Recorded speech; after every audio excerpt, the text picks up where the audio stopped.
It's an all-Italian affair, isn't it? AC Milan versus Napoli. They just had a match a couple of weeks back, and AC Milan completely destroyed Napoli in that one. But then on the weekend, you see an AC Milan that, against an Empoli side, cannot produce the same kind of results as they did against Napoli. So again, it brings the question, Stefan, what can we expect from this one? It's a good question. I'm not quite sure if I can answer it properly, but yeah, I think this goes to show, how much of a, how heavy the calendar is in your traditional football seasons now.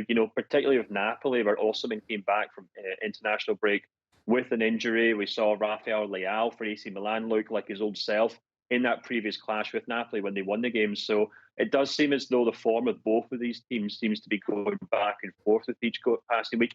You could maybe argue that Napoli have allowed complacency to kind of seep in because they've been so far ahead in the league. But I still do think Napoli have more than enough talent to kind of win this game. I watched them against Frankfurt, who are a very good team themselves, but they completely dismantled them across the pitch. We're not talking about a team here with one good player up front who scores from half chances. We're talking about a team here who know how to dominate entire matches.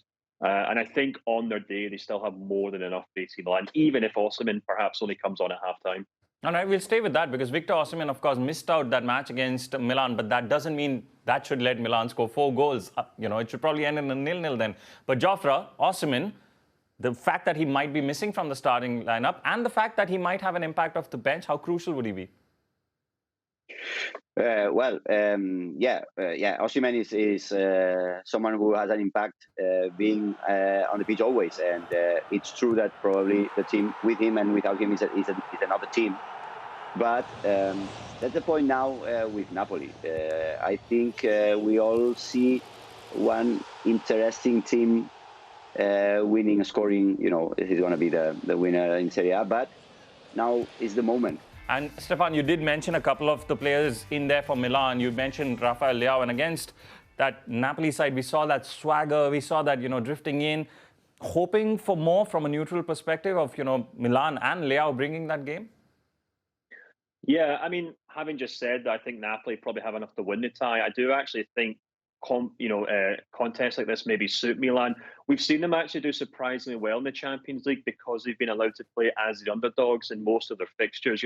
This isn't the same AC Milan from the 90s or the noughties that dominated this competition. It's a team that have gone into just about every game as the underdogs, which means they can sit deep, they can counter-attack, and that's how they feel more comfortable. I think they'll probably have the same approach to this game or this entire tie, which is maybe why they can pick off Napoli. So by no means is this an open and shut case. I think both teams have a chance to win it. Okay, so who are you going with, Stefan, first? Well, for this first leg, I think I'll probably have to go for Napoli, and I think they will go on and win the tie. But I don't think it'll be a one-sided affair. Okay, Jofra, who's going to win the first leg?